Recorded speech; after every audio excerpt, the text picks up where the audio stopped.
Get the whole story.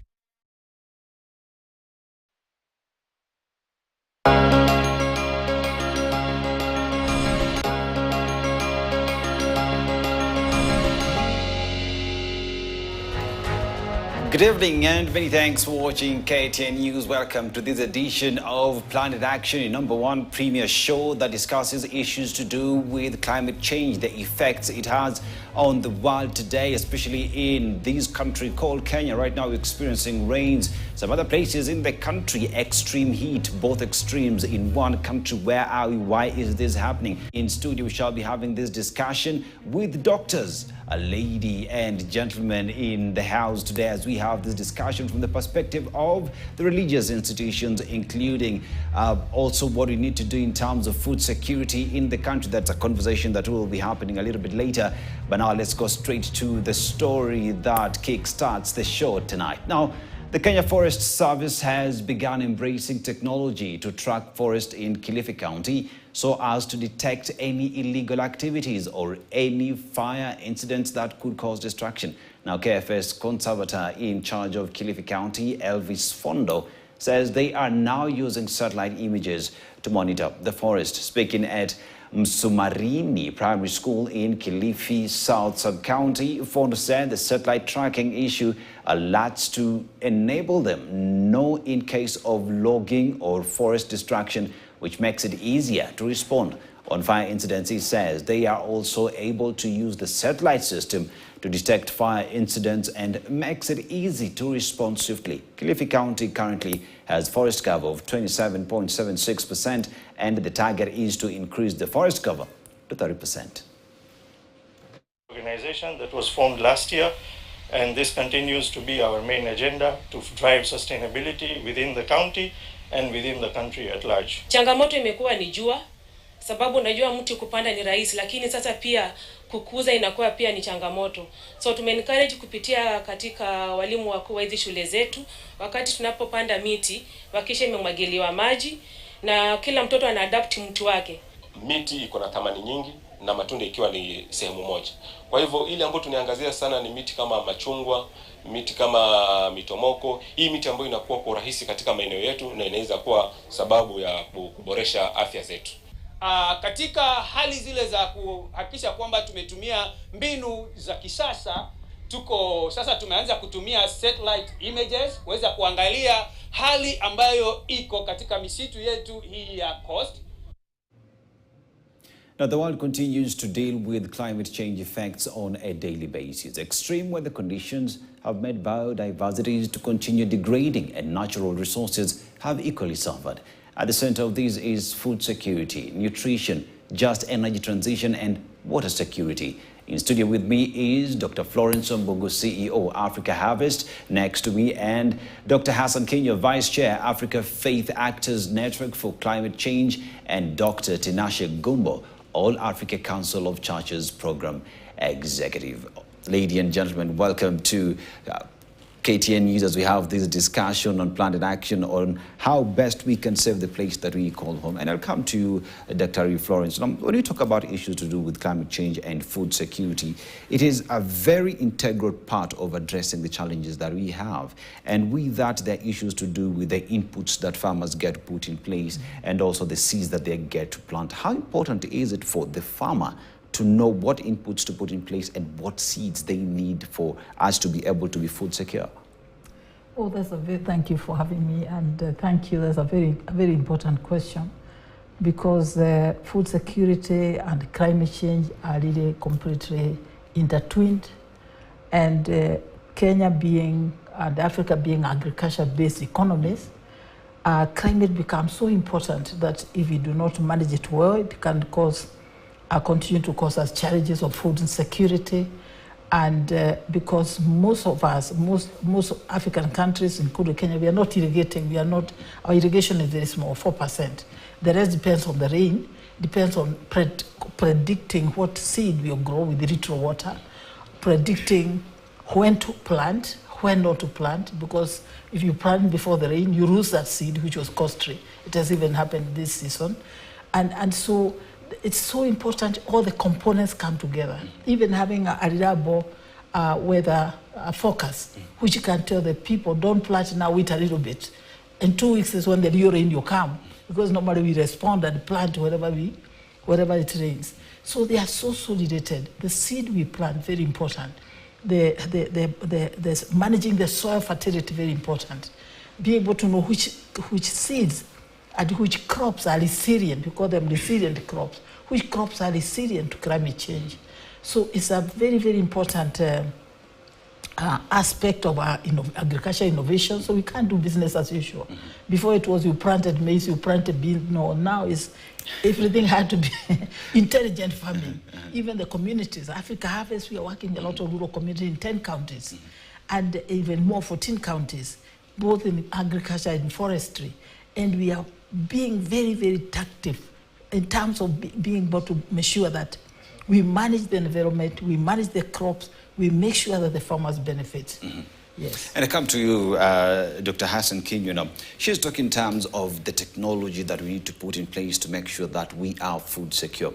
You come from the perspective of the religious institutions and to the people that you talk to on a daily basis, because I know you talk to them 5 times a day or even more.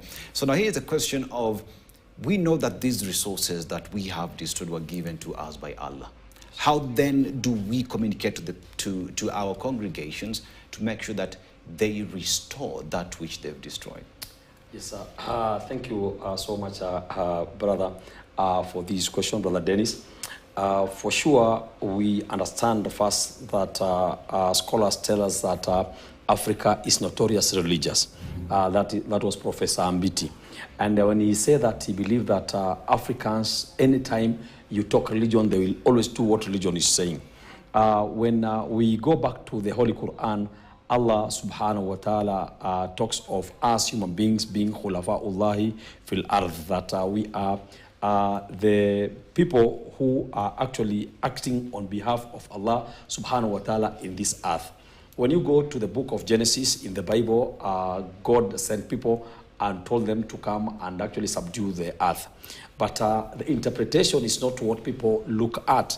The interpretation is what is in the Holy Quran, because we are told by Allah subhanahu wa ta'ala, ma farratna fil kitabi min shay.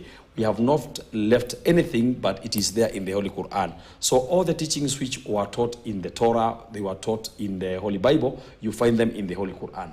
So what does the Prophet Muhammad, peace be upon him, tell us? He tells us that وَأَتْبِعِ السَّيِّئَةَ الْحَسَنَةَ تَمْهُهَا وَخَالِقِ النَّاسَ بِخُلُقٍ حَسَنٍ. Anything bad you do, you have to do 10 more things better. So what we have been doing as African Faith Network on Climate Justice is telling people in mosques, anytime you cut one tree, if you cannot plant more than 10, then plant 100. So we always tell them, for every one tree, plant 100. But if you cannot plant 100, then make sure you plant 1. 10 for the one you cut. And when you look at this also, we have always been teaching our congregants that anytime you eat any fruit, make sure that the seeds you have in that fruit, you don't just throw it in the dustbin. You go and come up with a seedling, and then those seedlings, when they germinate, when they come up actually with some trees, you either go and plant or you donate. The other issue we have always advocated for is for every birthday we have, because we always have birthdays. If you are 90 years old, plant 90 trees. If you are 91, you plant. So you can imagine if someone from the first year, second year, third year, he plants all those trees, where could we be today? Yes. Those are the teachings we teach in the church and the mosque. And I come to you, Dr. Tinashe. AACC is equally a partner when it comes to issues to do with the climate change and the justice that we need. We know right now in Africa, we're talking about the need to have a just transition. How is the voice of the church important in making sure that this transition actually gets to happen, and that your congregation as well gets to know the importance of this? Because we are all here. If we destroy it, we might as well just pack and go, but we don't have anywhere to go. Indeed. Thank you so much. Thank you for my colleagues for what they have said already. Yeah, indeed, as the All Africa Conference of Churches, as you have indicated, we are a church, a body, an ecumenical body in Africa, which means we actually talk to over 140 million people almost every week. So as a church, we actually continue to reflect on how best we can contribute to this debate, the just transition, the loss and damage, and all the other related topics. So in 2022, what we then came up with, we established a network of which Dr. Aye is the vice chairperson of that network. We call it the Africa Faith Actors Network for Climate Justice. And you may ask as to why another player when we have scientists there, when we have policymakers, politicians. But for us, the justice component is very important. That's why you see us talking about the for climate justice component, and you have actually asked me to elaborate on that one. So this is a network which is a multi-faith, a multi-sectoral, and it is also present at the moment in 38 countries.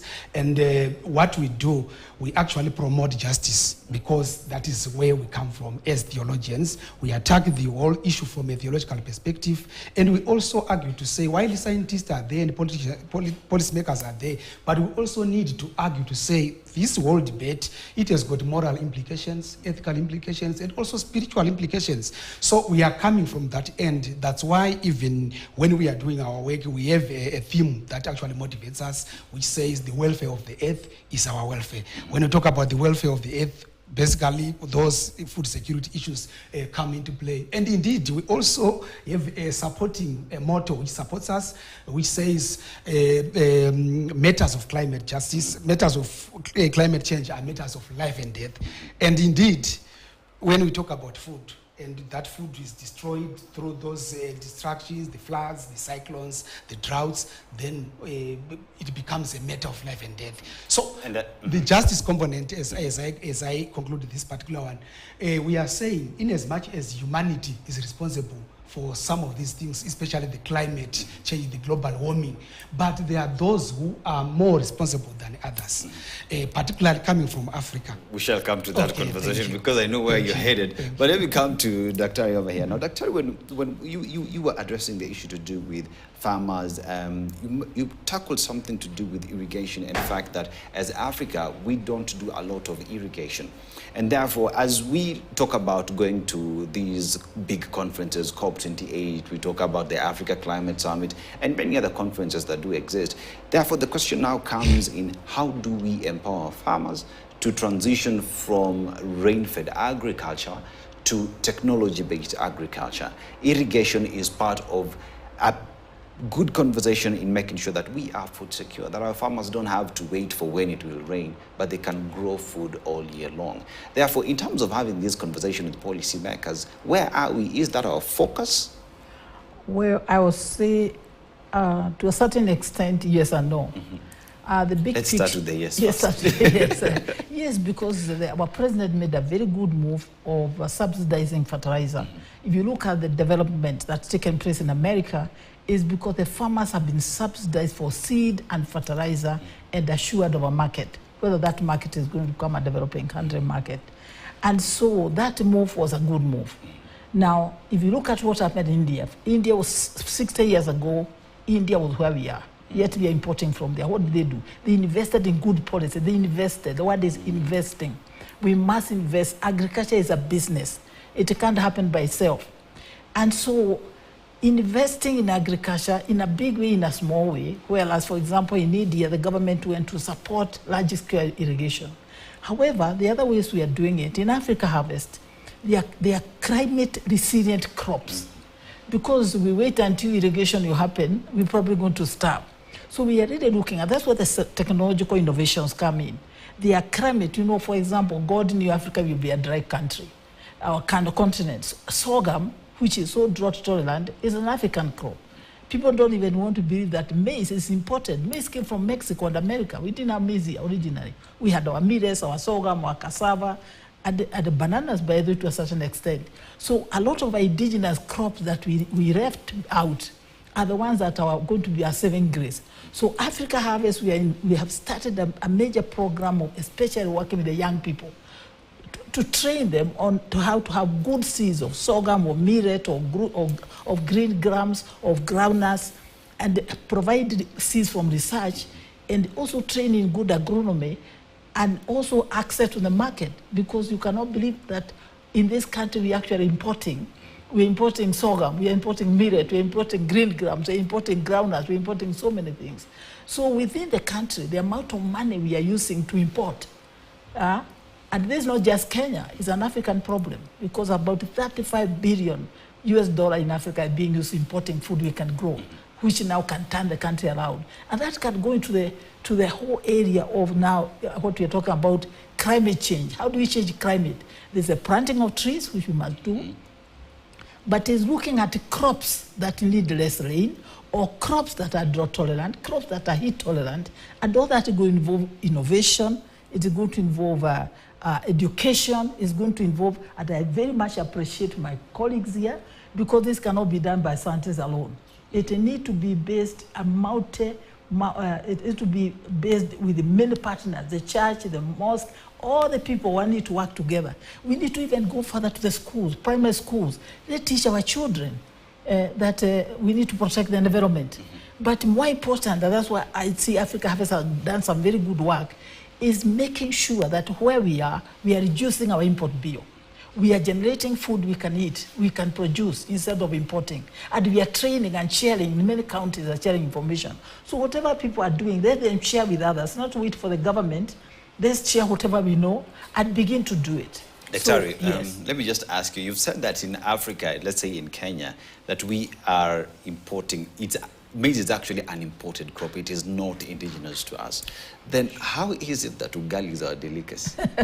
Well, people change. Let me tell you, people change it from it. And look at Uganda. Uganda, by the way, they very much eat matoke, they eat cassava. They never had famine.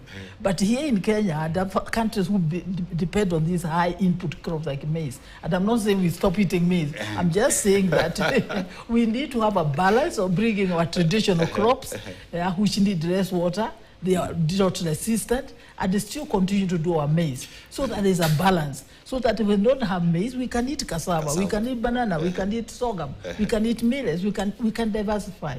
These crops are also highly nutritious, so there's a balance that we need to do. Let me come to you, Sheikh, now. While there's that debate on why ugali then is our delicacy, let's talk in terms of the institution that you represent. There is the aspect of climate justice, and in that, even in these big conversations, the COPs, there is the aspect of loss and damage fund that needs to come to Africa. We know from way in during the Kyoto Protocol, you come to Paris, we're talking about some $100 billion that you're just doing around $10 billion. It's not getting here. So when you talk about climate justice, what exactly are you referring to, and what is it that you are demanding? Thank you so much for this question. We met as African faith leaders at All Africa Council of Churches, and this was from the entire Africa. And we were composed of Muslim religious leaders, Christian religious leaders, traditional leaders, and in Christianity, actually, we had all the denominations, and also in Islam, all the schools of thought.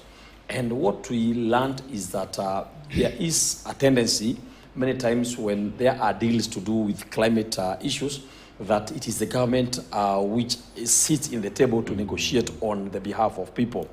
And unfortunately, we realize that there are government leaders, some government and some also presidents of some countries and leaders of some countries. When they go to a meeting to discuss issues, sometimes they look at their own interests. You know, the challenge with politicians, every time they talk of politics being interest. So I've gone to sit in a table where we are discussing of matters mining in a country somewhere, or matters extracting some raw materials from a country. And when the president sits down in the table, sometimes there are some change of envelopes somewhere. So the presidents come and just talk to the people who represent people in the parliament, and then those politicians, because they've been given something also, they just go and pass a law which will leave us in a big problem. You look at an example of some places in Kenya. Let me just talk of Kenya, for example, or even Rwanda, or Burundi, or DRC Congo, where are we having problem in those countries? It is because of bad policies, and that's why I'm very happy when Dr. Florence is talking of us investing in good policies. Policies are very important. So we religious leaders, what we do, we look at the policies which are being passed in Parliament, and we don't wait for them to be passed in parliaments. And it's not only Kenya, in the entire Africa, because Africa Faith Actors Network on Climate Justice is in the entire Africa. And we look at the policies which are passed, we read them before they are taken to Parliament, and we realize the challenges which might come in future because of these politicians. Because politicians, sometimes they might be, some of them can be good leaders, some of them are politicians of just 5 years and they are waiting for re-election. So when we see those policies, we have to fill the gap. And we petition the parliament, we petition all the bodies, if it's a county government, if it is a national government, and we tell them that these clauses in this law will bring us problem in future. And that is the justice we come up with. Maybe a country authorizes a company, maybe from any country, to come and mine in a place like, let's say, Kwale.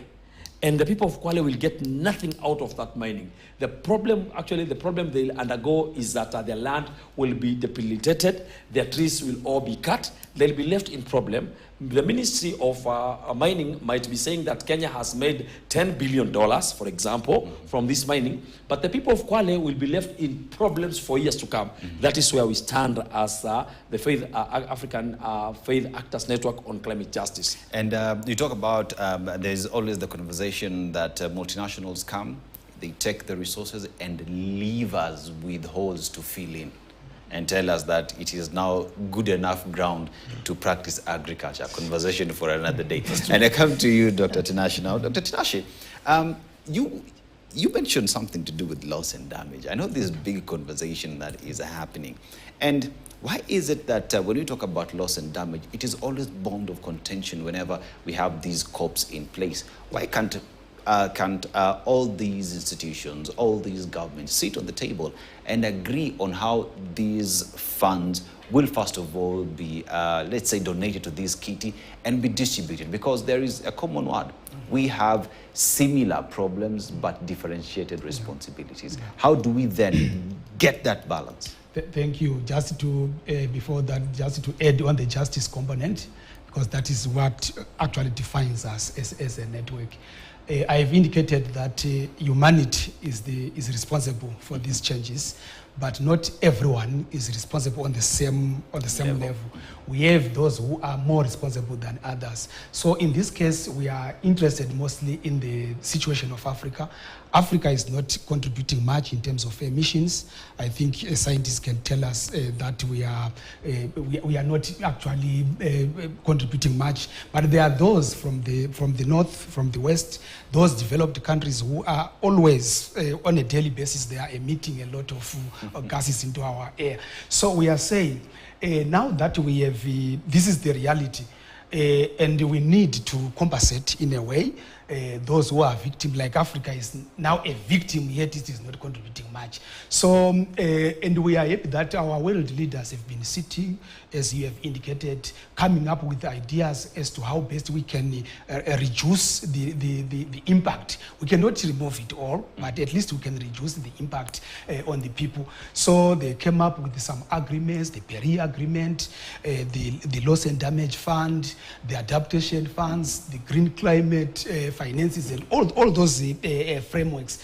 But you can actually see that it is always commitments and promises, pledges, which are not being fulfilled. You have already indicated about the 100 billion pledges. It's not coming. And even the Green Climate Finance, 14 years now, it is not benefiting us. We're expecting that fund was supposed to be assisting our farmers, our ordinary people on the ground, in order for them to be able to adapt to the situation. But this is not coming. So we are fighting to ensure that at the end of the day, those who commit, those who pollute are able to minimize the damage. Then coming to the loss and damage, we coming from Sharm el-Sheikh in Egypt, COP27, we celebrated the adoption at least of that idea of having a fund, and in Dubai it was operationalized on the first day, and again we celebrated.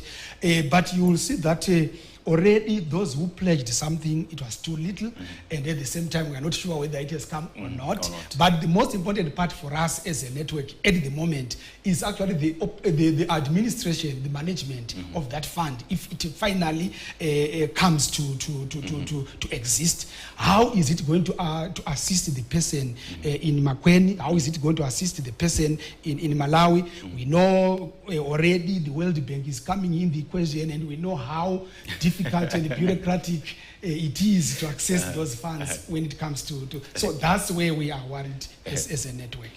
And yes, indeed, conversations here on what needs to be done. Loss and damage fund that doesn't seem to be coming. The church also giving its views, and the religious institutions on what needs to be done in terms of giving their voice into that policy, and also the scientists saying that we need to adopt on these new technologies. But all that conversation coming back after this short commercial break. Don't go too far.